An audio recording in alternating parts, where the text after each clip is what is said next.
గువ్వలపల్లి కవితని గారు నమస్తే అండి. నమస్తే. ఎవరు? నేను నగేష్ని, బిగ్ టీవీ. ఈ కవిత బహిష్కరణని ఎలా చూస్తారు మీరు? సార్ మీరు ఆల్ ఆఫ్ ఎ సడన్ నేను ఎక్కడ ఉన్నది నేను తెలుసుకోకుండా జనరల్గా అంటే మామూలుగా మీరు కూడా గతంలో చాలా సంవత్సరాలుగా బీఆర్ఎస్ పార్టీలో ఉన్నారు. ఆ, చెప్పండి ఏం విషయం? అంటే రెండు సార్లు ఎమ్మెల్యేగా మీరు కూడా ఉన్నారు. విషయం చెప్పండి. ఏం తెలుసు? ఎవరు? కవితను కాసేపట్లో బహిష్కరణ చేస్తామని చెప్పి ఒక ప్రకటన వస్తుంది. ఇవాళ వారి పార్టీ విధానం, దాంతో మనకేం సంబంధం ఉంటుంది? మాకేం తెలిసి ఉంటుంది? ఇంటర్నల్ గా వాళ్ళు బీఆర్ఎస్ ఏం ఆలోచిస్తుంది, కవితను నిజంగానే బయటకు పంపిద్దాం అనుకుంటున్నారా, లేదంటే ఏమైనా వాళ్ళు ఇంటర్నల్ గా ఏదైనా ఆలోచన చేసి ఇది ఒక స్ట్రాటజీ ప్లే చేస్తున్నారు అనేది మాకు తెలియనటువంటి అంశం, సంబంధం లేనటువంటి అంశం. సరే, మీరు పార్టీ మారారు, అంతా ఓకే. కానీ బీఆర్ఎస్లో 10 ఏళ్ల పాటు అంటే విద్యార్థి నేతగా ఉద్యమాన్ని నడిపారు. కేటీఆర్, కేసీఆర్ వెనుక మీరున్నారు. సో అంటే కుటుంబంలో అంటే తన కుటుంబం నుంచే ముద్దుల తన్యను బహిష్కరించడం పైన అంటే మామూలుగా అంటే మీరు ఇంటర్నల్గా చూసిన వ్యవహారాన్ని బట్టి ఇప్పుడు వాస్తవంగా ఇప్పుడు వస్తున్నటువంటి ఈ సిపిఐకి సంబంధించినటువంటి చర్చ విషయంలో రాష్ట్రం అంతా కూడా ఆలోచన చేస్తా ఉంది. ఇప్పుడు దాని విషయంలో సిబిఐ ఏ రకంగా నిర్ణయం తీసుకుంటది, ఏ రకంగా కేసును పరిశోధిస్తుంది అనే విషయాలపైన చర్చ ఉండాలి తప్ప ఇప్పుడు కేటీఆర్ గారి పైన, కవిత గారి పైన, లేదంటే కేసీఆర్ కుటుంబం పైన మళ్ళీ చర్చను తీసుకుపోవడం అనేది రాష్ట్రానికి శ్రేయస్కరం కాదు. అది రాష్ట్ర ప్రజలకు అవసరం లేనటువంటి అంశం.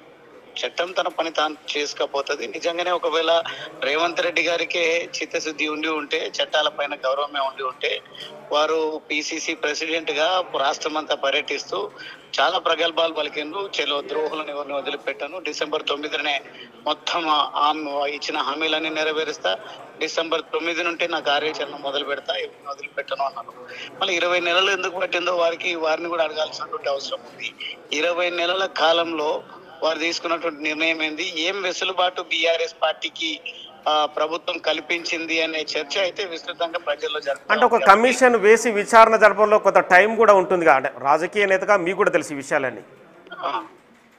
అదే అంటున్నా, దానిపైన చర్చ పెట్టండి అంటున్నా. కమిషన్ ఏ రకం ఎంత సమయం తీసుకున్నది, ఏ రకంగా కేసును పరిశీలించింది అనే విషయాలపైన చర్చ పెట్టాలి తప్ప ఇదేదో ఇంటర్నేషనల్ సమస్య అన్నట్టుగా, అంతర్జాతీయ సమస్య అన్నట్టుగా వారి కుటుంబంలో వచ్చినటువంటి సమస్యను రాష్ట్రంలో, దేశంలో చర్చకు పెట్టడం అనేది సబబు కాదు. బిగ్ టీవీ వారికి కూడా నేను ఇచ్చేటువంటి సూచన ఏంటంటే ఆ కేసు పైన చర్చ పెట్టండి బాగుంటుంది తప్ప అంటే కేసు పైన రకరకాలుగా చర్చ నడుస్తుంది. అంటే మీ పార్టీ నేతలు కూడా అంటే ప్రస్తుతం మీరు బీజేపీలో ఉన్నారు కాబట్టి అరవింద్ కానీ, సంజయ్ కానీ, లక్ష్మణ్ లాంటి మీ రామచంద్రరావు కానీ అందరూ కూడా మాట్లాడుతున్నారు.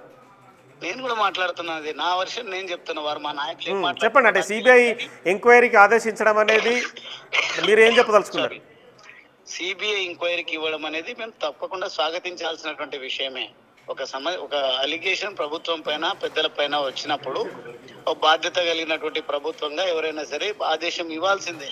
కానీ 20 నెలల సమయం ఎందుకు పట్టింది అనేది మాత్రం చాలా చర్చ జరుగుతుంది సమాజంలో. దానిపైన బిగ్ టీవీ చర్చ పెట్టాలని నేను ఆశిస్తున్నాను. తప్పకుండా పెడదాం. ఇంకోటి అంటే బీఆర్ఎస్ పార్టీలో మీరు దాదాపుగా అంటే 20 ఏళ్ల పాటు ఉన్నారా? 20 ఏళ్ల పాటు ఉన్నా. అంటే కవిత బహిష్కరణని గువ్వల బాలరాజు ఎలా చూస్తాడు? ఇప్పుడు నేను అదే కవిత గారు మాట్లాడిన తర్వాత వారిని బహిష్కరించలేదు.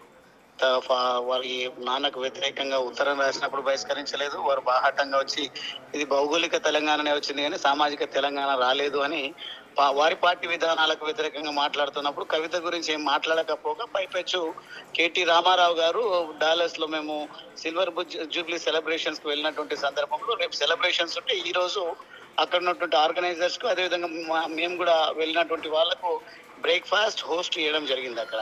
ఆ బ్రేక్ఫాస్ట్ సందర్భంగా వారు ప్రత్యేకంగా కలగజేసుకొని ఎమ్మెల్యేలను, నాయకులను, అక్కడ ఉన్నటువంటి ఆర్గనైజర్లను అందరినీ కూడా ఒక దగ్గర కూర్చోబెట్టి కవిత విషయంలో ఎవరేం మాట్లాడొద్దు, స్పందించొద్దు అని మాట మాట్లాడడం జరిగింది.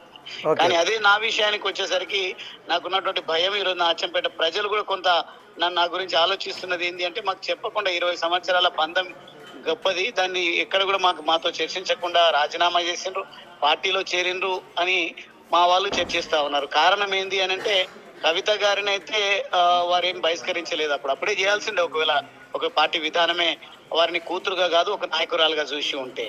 కానీ మా విషయంలో, లేదంటే గతంలో ఈటల రాజేందర్ గారి విషయంలో పలు సందర్భాల్లో మీరు కనుక గమనించారు, ఎవరు నోరు తెరిచినా వారిపైన వేటు వేసారు. రకరకాల వేటు వేయడమో లేకుంటే అంటే అవమానాలకు గురి చేయడమో జరిగేది. కానీ ఇప్పుడు కూడా అంటే మీరు ఇంకో విషయం కూడా మర్చిపోయారు, డిప్యూటీ సీఎం కూడా రోడ్డు మీద దించేసి ఆ పదవి కూడా ఊడగొట్టినట్టు.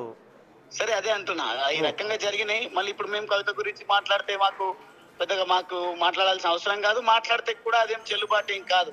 వాస్తవంగా అయితే ఆ రోజే పార్టీకి వ్యతిరేకంగా ఉత్తరం రాసి మొత్తం మీడియాలో ఒక వార్తగా మారినప్పుడు కవిత గురించి డిసిప్లినరీ యాక్షన్ తీసుకోవాల్సి ఉండే, తీసుకోలేరు. తీసుకుంటే ఇంకేమన్నా నష్టమవుతుందో, లేకుంటే కవిత గారు ఇంకేమైనా సంచలనం చేస్తుందో, లేకుంటే కుటుంబంలో ఆమెకు అన్ని కూడా విషయాలపైన అవగాహన ఉంటది కాబట్టి ఇంకా ఏమైనా విషయాలు బయటపడుతుందని భయపడ్డారో ఏందో తెలియదు. కానీ ఆ రోజు ఆ పని చేయలేరు. ఈ రోజు సిబిఐ విచారణ విషయంలో మాత్రం ఆ చర్చ కాకుండా ఈ రోజు కుటుంబంలో ఉన్నటువంటి వాళ్ళ అన్నదమ్ములకు, అక్క చెల్లెలకు, బావ మరదళ్లకు ఉన్నటువంటి విభేదాలను ఎక్కువగా ఉన్నాయని వాటి విషయంలోనే ప్రజలు చర్చించుకునే విధంగా ప్రజా సమయాన్ని వృధా చేస్తున్నారని మాత్రం నేను భావిస్తాను. కానీ ఒక చిన్న విషయం అంటే కుటుంబంలో ఉన్న అంటే సొంత మరదలు, చెల్లెలు, కేసీఆర్ కూతురు అవినీతి జరిగింది కాళేశ్వరంలో, అవినీతికి బాధ్యులు హరీష్, సంతోష్ అని చెప్పి డైరెక్ట్గా ఆరోపించింది. చాలా నేరుగానే మాట్లాడారు. నిజంగా ఒక రకంగా ఆలోచించదగ్గ విషయమే. కానీ ఎవరైనా CM will be held responsible for the consequences. అవును, ముఖ్యమంత్రి గారు కూడా బాధ్యుడే అవుతారు. ఎందుకంటే అంత అమాయకంగా మనం మాట్లాడినంత మాత్రాన అది ఎవరు కూడా యాక్సెప్ట్ చేయరు. కానీ సిబిఐ తమ స్థాయిలో తాము విచారణ చేపడుతుందని మాత్రం నేను నమ్ముతా ఉన్నా. ఓకే అండి, థ్యాంక్ యూ బాలరాజు గారు. సో ఇది అంటే గువ్వల బాలరాజు కూడా గతంలో జరిగిన అంశాలను కూడా తెరపైకి తీసుకొచ్చాడు. గతంలో అవినీతి అని చెప్పి ఈటెల రాజేందర్ కావచ్చు, గతంలో డిప్యూటీ సీఎంగా రోడ్డు మీద రాజయ్యన్ కావచ్చు, ఈరోజు గువ్వల బాలరాజు కావచ్చు, ఎవరైనా సరే మా పైన అవినీతి ఉందని చెప్పి మా పైన ఇష్టం వచ్చినట్టు అస్త్రాలు ప్రయోగించి మమ్మల్ని బదనాం చేశారు. ఈరోజు కవిత విషయంలో పార్టీ ఎందుకు స్టాండ్ తీసుకోవాలంటున్నారు.